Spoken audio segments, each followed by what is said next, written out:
Australian parents that one day their child may drown, and while nothing beats supervision, a revolutionary aquatic course is teaching kids as young as 7 months to survive. The program is intense. We should let you know it does push children, and sometimes they can look a little distressed, but their mums are always right there during the lessons, and it does seem to work. Magella Weemers has more.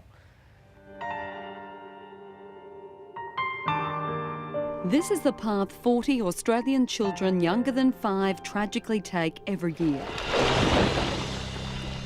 But there is another option. Richard Beasley runs Kids Aquatic Survival School, a program that started in the United States. No floaties here. It doesn't focus on water awareness. It focuses on teaching kids how to survive if they find themselves in the water.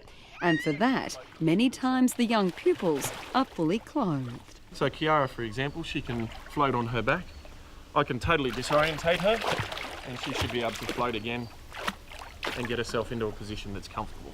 The one-on-one lessons start from when the bubs can crawl, as young as just 7 months. And by the end of the program, the children, for themselves, know how to keep their eyes open, to hold their breath, to roll over, to float.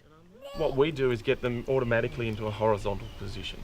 In that position, we can always move forward and we can always, at worst case, roll over and float on our back. So what happens if I'm in the middle of the pool? Where do I go? To the steps. To the steps. And how do I get there? Swim. I swim. And what if I don't have enough breath? What do I do? You're on your back. So, Richard, how many hours would a child have to spend in the water from being scared to being able to survive? We do 10-minute lessons a day. We keep them nice and short. They're 5 days a week. So they're nice and short to ensure the safety of the child. What about if I'm on a boat or a wharf or something like that? What do I do? The float there. Float? And where do I go to? Just keep floating there. Keep floating. What happens if a bit of my shirt comes over my eyes? Just pull it off. Just pull it off. You know it all. Now, there are a few tears, but the mums are convinced in the long run it's best the children cry now than the parents at their funeral.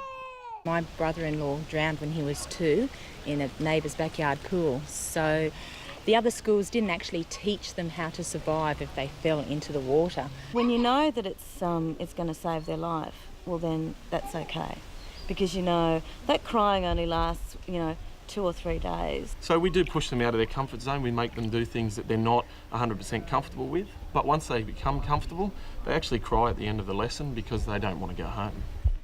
Good girl. Good girl. There you go.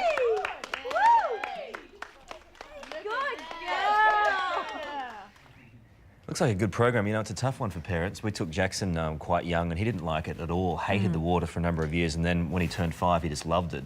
We'll probably take Ava a bit earlier though. That program looks good. Yeah. I don't think you can ever guarantee that they're going to know have the presence of mind in a panicked moment, but you know, any edge you can give them I think has got to be a good thing. Yeah. There's a website if you want information about that. There it is. It's you can see it on the screen, infantswimmoneword.com.au. So if you want to know more in your state about that program, get onto that website. The news and weather are next, and then Australia's first quiz show millionaire. Stay with us.